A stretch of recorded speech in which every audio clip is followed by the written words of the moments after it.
प्रखंड मुख्यालय लौकही के अंबेडकर भवन लौकही में बाबा साहब डॉक्टर भीमराव अंबेडकर के 134वीं जयंती अन्य वर्ष की भांति इस वर्ष भी शिक्षा सेवक तालीम मरकज प्रखंड इकाई लौकही के द्वारा बड़े ही धूमधाम से मनाया गया।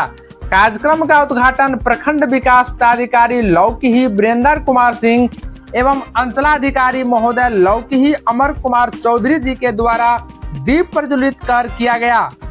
इस कार्यक्रम का व्यवस्थापक सह संचालन शिक्षा सेवक सुधीर कुमार साफी हम यहाँ पर लौकही प्रखंड के कोने कोने से आए हुए शिक्षा सेवक राम स्वरूप सदैय, देवनारायण साफी, शिवनाथ कुमार साफी, छोटकन सदैय, श्री राम साफी, गोपाल सदैय, अच्छेलाल सदैय, राम लखन यादव, रामकृष्ण यादव सहित दर्जनों गणमान्य उपस्थित होकर बाबा साहब डॉक्टर भीमराव अंबेडकर को श्रद्धा सुमन अर्पित किए।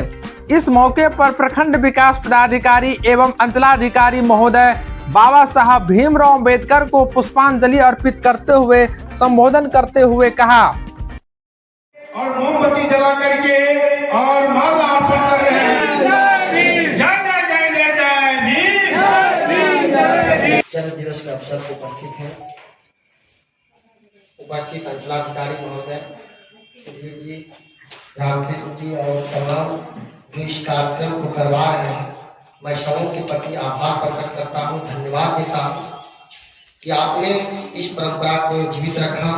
चूंकि बाबा साहब भीमराव अंबेडकर अनुसूचित जाति समाज से आते थे, लेकिन उनकी सोच कभी भी सिर्फ अनुसूचित जाति के लिए नहीं रहा।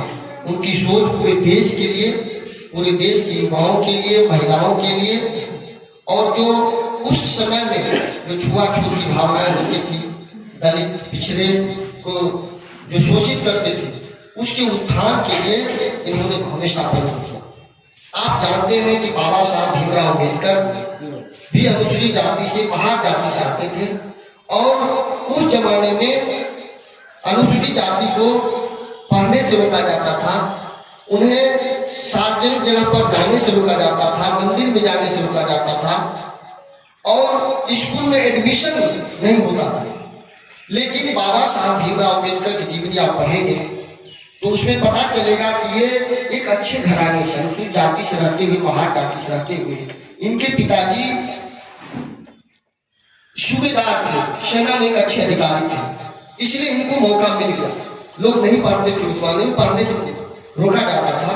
तो जब ये स्कूल जाते थे तो ये अपनी जीवनी में लिखा है, अपना किताब उन्होंने जो लिखा है उसमें सारी बातें अपना एक्सपीरियंस शेयर किया कि जब ये स्कूल जाते थे तो इनको एक स्कूल में इनको अलग बैठाया जाता था, और दूसरे समाज के जो बच्चे होते थे वो दूसरे साइड बैठते थे। ये अपना बिछावन ले जाते थे, दरी ले जाते थे, और वो अलग बैठते थे। ये जब खाना खाते थे वो अलग खाते थे, और जब इसको पानी पीने की बात होती थी तो जो वहाँ का चपरासी होता था वो पानी देते थे, तब ये पानी पीते थे। तो ये सिचुएशन था। लेकिन ये अपने अनुभव से इन्होंने इतना मेहनत किया। उस जमाने को याद कीजिए, ब्रिटिश शासन काल में 1891 में इनका जन्म हुआ, और मात्र 15 वर्ष की उम्र में इनका शादी हो गया। बहुत कम उम्र में शादी हो गया, और इनके पिताजी जब भी बाजार से आते थे तो इनके लिए बुक खरीद के लाते थे, और जब स्कूल जाते थे तो इनकी माता जी को बहुत चिंता होती थी कि हमारा बच्चा जब स्कूल जा रहा है तो कैसे पढ़ेगा, इस समाज को पढ़ने दे रहे हैं, पढ़ेगा कैसे, बहुत चिंताएं होती थी। लेकिन उनकी माता जी बहुत संस्कारी थी, बोलती थी भीमा बाई कि स्कूल में किसी झगड़ना नहीं, क्योंकि तुम अल्पसंख्यक हो, झगड़ोगे तो मामला गंभीर होगा। तुम सिर्फ पढ़ना और पढ़ाई से दुनिया का सारा चीज तुम वापस ला सकते हो, और यही इन्होंने किया। इनके पास इतनी डिग्रियां हैं कि आप सोचिए, वो मुंबई से ग्रेजुएशन किया, वो एमए किया कैम्ब्रिज यूनिवर्सिटी से, उन्होंने लंदन स्कूल ऑफ इकोनॉमिक्स से उन्होंने साइंस की पढ़ाई किया, इकोनॉमिक्स की पढ़ाई किया, और लॉ की पढ़ाई किया, बैरिस्टर बना। और एक आदमी अपने जीवन में जिसको कोई पढ़ने नहीं दिया जा रहा है, उस जमाने में लोग इतनी बड़ी चीज कर लिया। इस जमाने में लोगों से नहीं होता है, उस जमाने में किया जिस जमाने में लोग उसे बैठने नहीं देता। ये बहुत महान है।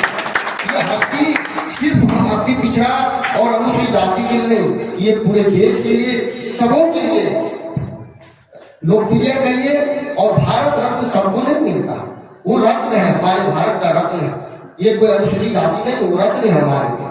और उनके प्रति आज हम लोग श्रद्धा सुमन अर्पित करते हैं और शुभकामनाएं देते हैं कि हमारा कार्यक्रम जो अच्छा चल रहा है ये चले। और समाज में आज भी अगर सरकार चाहती है कि आज भी अनुसूचित जाति जनजाति टोले में जाके हम लोग कुछ अच्छा करें, एक शिविर का भी आयोजन होना है, भीम समग्र सेवा शिविर। उसमें भी हर एक बुधवार और शनिवार को पूरे ऑफिसर जो प्रखंड स्तरीय हैं क्षेत्र में जाएंगे और अनुसूचित जाति में जितने भी डिपार्टमेंट ऑफिसर रहेंगे, कुछ भी कमियां आज भी हैं उसको हम लोग पूरा करने के लिए रात दिन मेहनत करेंगे। और सरकार का भी निर्देश है इसको करना।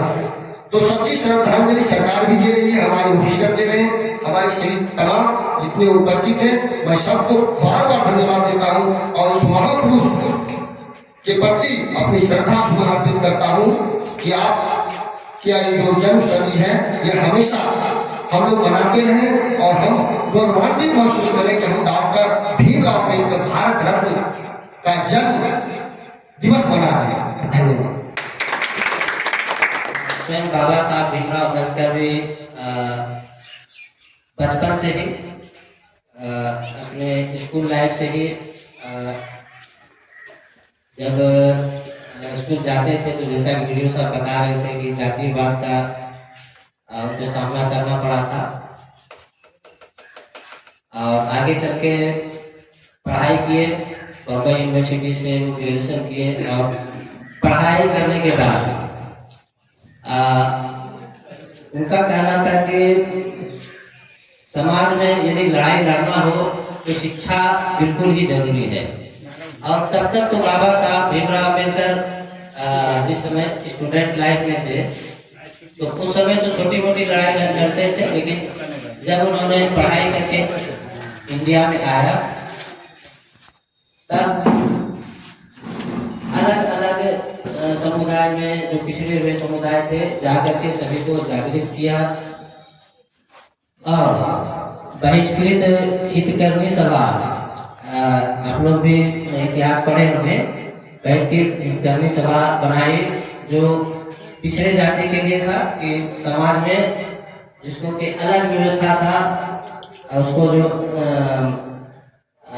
अन्य समुदाय के सामने जो है समान उनको जो दर्जा दिया जा सके, सभा बनाई थी।